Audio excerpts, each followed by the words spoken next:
And we mentioned there's two sets of input. In the previous discussion, we only looked at the birth rate and the death rate. But now we give you the initial population. That's what matters for the population distribution later, too. So back to the first example, we may remember the Lesson matrix is a 3 by 3 matrix. The first row stands for quantity, the birth rate, and then the second row and the third row, they're all by the age progress. That's the Lesson matrix. If we know in the initial time, when t equals 0, that's when you start your observation or research, you count 3,000 of first year bird, 440 second year bird, and 350 last stage birds. That we call it initial condition. Once you get this initial condition, t equals 0, then t plus 1 equals 0 plus 1 is 1. And our relationship, you remember, is xt plus 1 equal L times xt. And now, let t equals 0, you get the x1, that's a vector, equals the Lesson matrix times x0. This x0 is the initial population. Well, now you know how to multiply 0 times 3,000, because the young baby, that's not the x. And 5 times 440, this gives us 2,200. And 4 times 350, this gives us 1,400. Then you add to 3,600 here. Well, that's the newborn eggs or chicks. And the original 3,000 birds, after the new breeding season, season 1 or season 2, depends on how you count, equals this 1.15, just 0.15 times 3,000.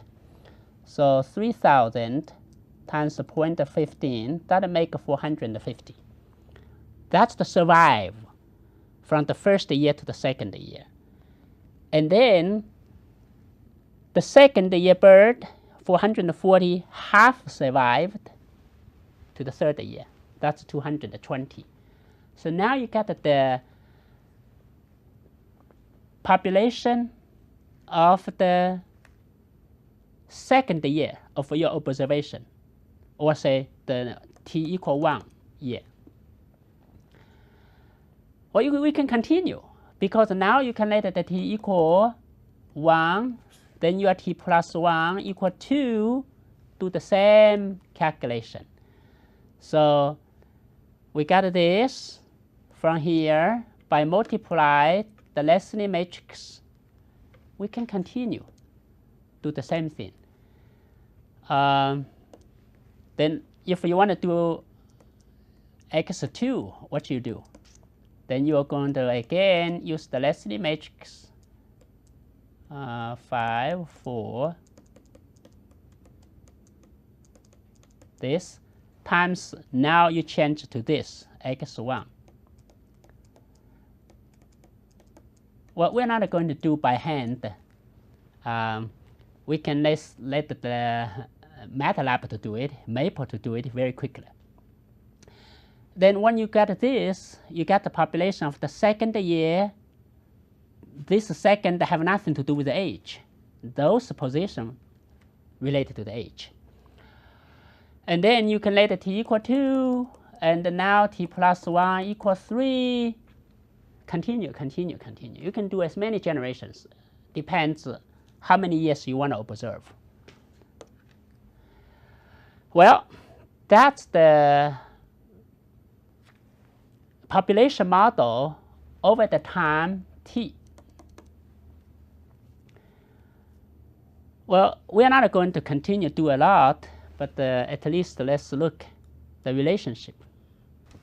The x2, look, equals the Leslie matrix times x1, and the Leslie matrix x1 equals the Leslie matrix L times the x0, the initial population. Then your x2, you really equals the L times L. You can call it the L square, that's the matrix square, times the initial population. Similarly, the x3, the population of the third year of your observation, will equal the LQ. Then you have to multiply another L to the initial population. So in general, you're going to have the population over time t equal this L to the t power. Matrix is just like a number. You can multiply again and again and again. And to t times the initial population. Well, there's a lot of calculation, but there's nothing for the computer. If you want to get the population of 10 years, what you do? You can just let the L times 10 times to itself times the initial population. That's how you do it. So we're going to observe beautiful phenomenon soon. This is the calculation we finished by using the MATLAB. So that's the initial population we did this year, and the second year is similar. The third year, that's the population in numbers. But if we add all the population, divide the total population, and here we got the percentage. That's the percentage by divide this to, that's the total population is 3,790. You just divide the 3,790, you get this number. This at the percentage of the three group of birds. And we put the percentage side by side. Well, we do 10 generations, 10 years, 11 years, 20 years, 21 years. We start to observe an interesting phenomenon. Even the number now changed a little bit.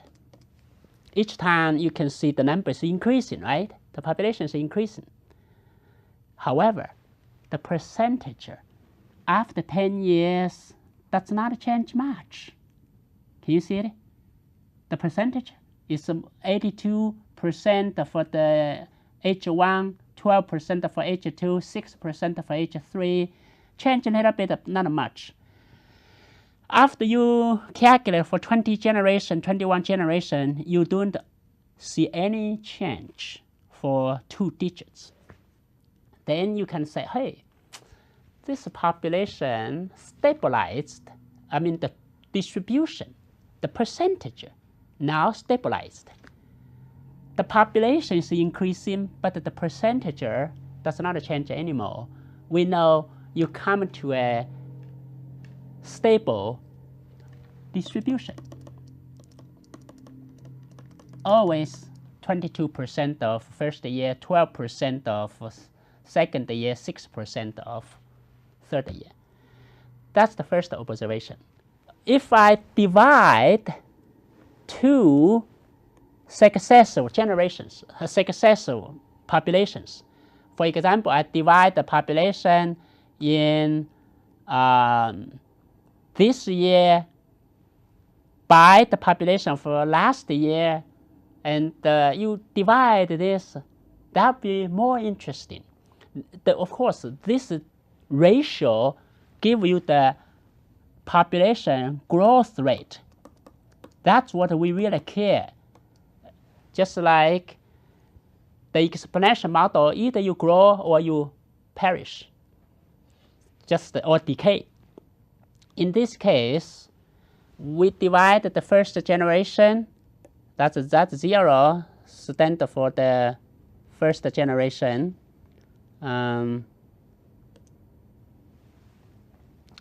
Let me use the magic pen.